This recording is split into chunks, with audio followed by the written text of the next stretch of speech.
Bienvenidos, soy el maestro Socrático. En esta oportunidad vamos a hablar sobre el tema de la cárcel. Hoy estamos aquí en mi biblioteca santuario porque este pequeño recinto constituye un montón de cosas, un montón de valores y un montón de actividades. Biblioteca, sitio de meditación, centro de lectura y ahora un lugar para la filmación temporal del vídeo del maestro Socrático, como ustedes ya lo saben. Cuando hablamos de la cárcel, posiblemente ustedes hayan evocado una prisión de concreto, con barrotes, con celdas, como es habitual lo que se nos viene a nuestra mente cuando hablamos de ciertas cosas que son muy ordinarias, muy cotidianas, los temas o los conceptos. Pero no, ahora vamos a hablar de la cárcel como metáfora para una situación o una condición psicológica que nos aqueja de una manera u otra, en un grado u otro, a todos los seres humanos. ¿Qué es la cárcel en este sentido? Bueno, la cárcel es todos esos barrotes, todas esas limitaciones, todas esas fuerzas que nos limitan. Por ejemplo, el maestro Gurdjieff, el gran maestro del Cuarto Camino, nos habla de una cárcel, nos habla de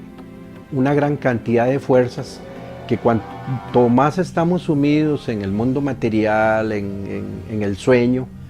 estamos sometidos a más cantidad de fuerzas y así van disminuyendo las fuerzas conforme vamos despertando, conforme vamos evolucionando y vamos abriéndonos a una nueva experiencia de vida y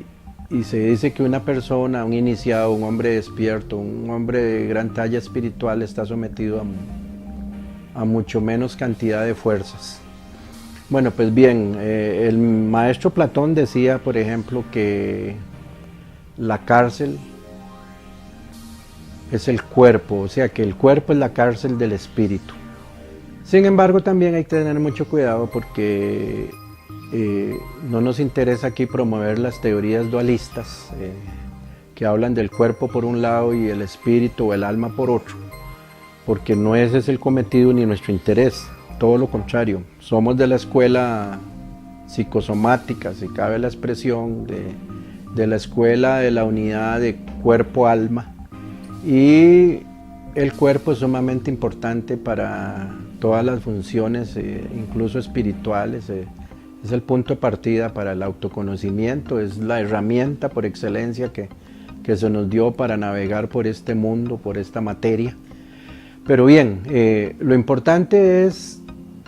tener en cuenta que la cárcel, desde el punto de vista espiritual y psicológico, es toda esa cantidad enorme de condicionamientos, de fuerzas, de energías que nos tienen atrapados y no nos dejan ver, no nos dejan expresar nuestro real ser, nuestra real naturaleza. Recordemos en el mito de la caverna de Platón que se decía que habían unos hombres en una caverna, en una cueva, y que lo único que veían era hacia una pared donde se proyectaban las sombras de las personas que pasaban por fuera, por la calle, carruajes, animales, etc. Y que esas personas que estaban encadenadas y fijas, con su mirada fija en la pared, veían como si fuera un cine, un juego de sombras, un devenir de figuras, de imágenes, y eso era para ellos la realidad.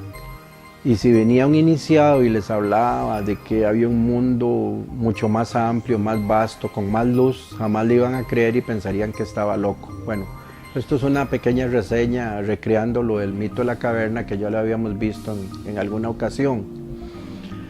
Bueno, pues resulta que nosotros estamos en una cárcel aunque no lo queramos admitir, y hay un montón de condicionamientos, de fuerzas que nos mantienen prisioneros, por decirlo así. Condicionamientos sociales, condicionamientos biológicos, psicológicos,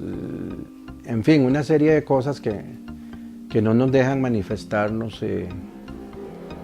como debería manifestarse nuestra real naturaleza. De ahí vienen los problemas del qué dirán, vienen los prejuicios, vienen dificultades para expresarnos, viene una autocrítica destructiva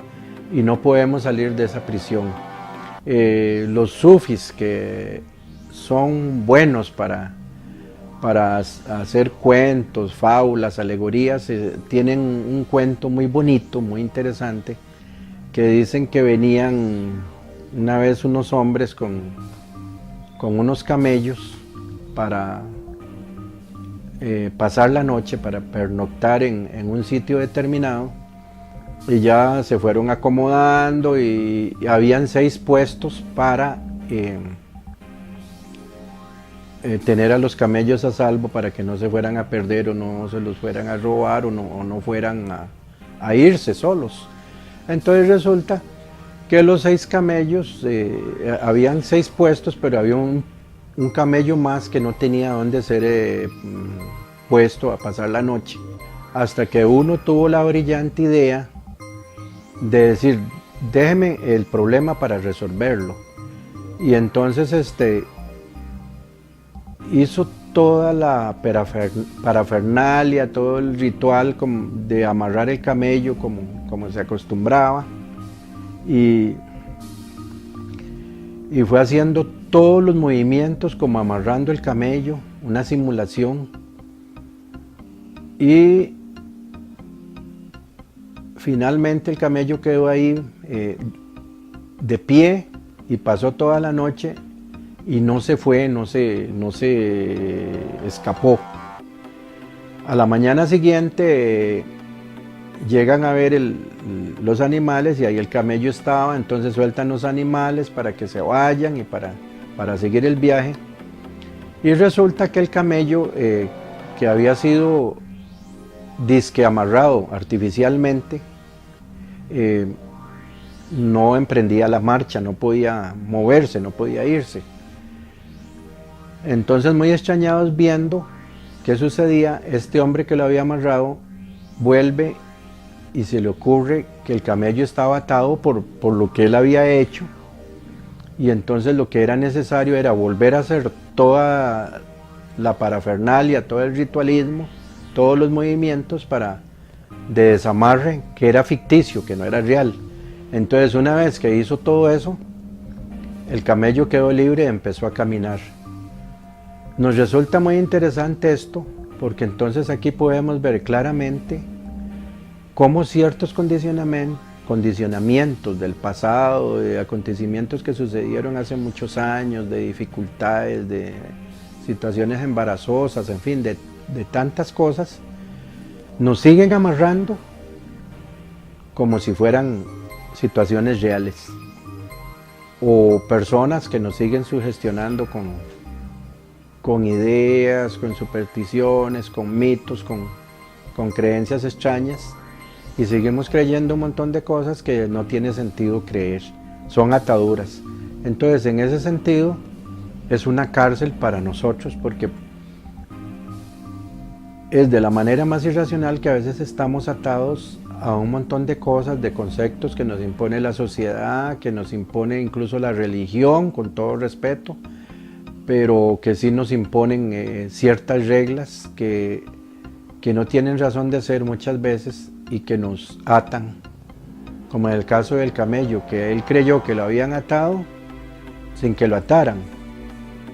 y cuando tenía que irse necesitó que le hicieran creer que lo habían desatado para que lo desataran. Bien podríamos decir que este es el principio también de las autosugestiones negativas,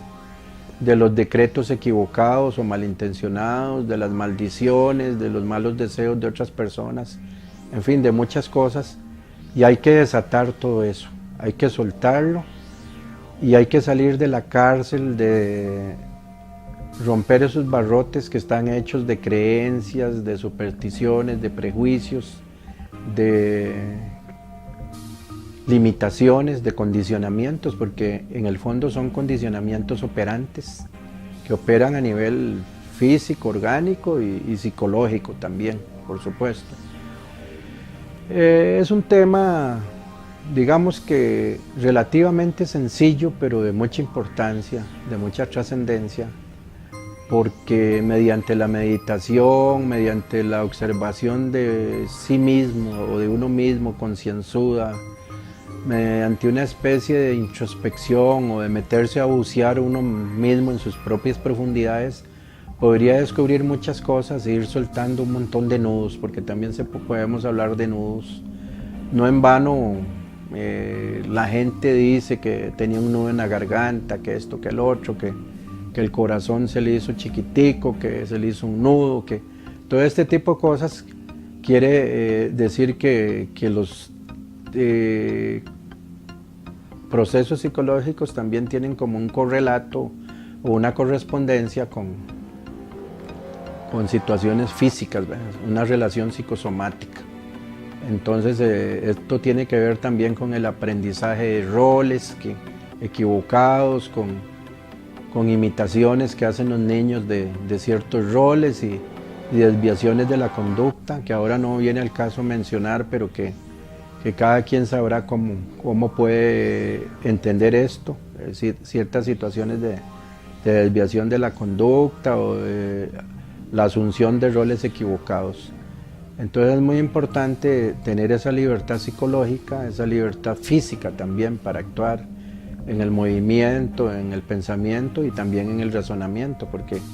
a veces hay ideas tan fijas que no nos dejan tener una mente libre de prejuicios, libre de condicionamientos y estamos como, casi diría yo, como obligados a pensar de determinada manera. Por hoy es todo. Tal vez en un futuro podamos ahondar más sobre este tema, porque para despertar hay que ir soltando, soltando y soltando para alcanzar una verdadera libertad interior. Sin libertad interior no podemos llegar muy lejos. Saludos cordiales con un afecto que nace en la noche de los tiempos y que perdura por siempre.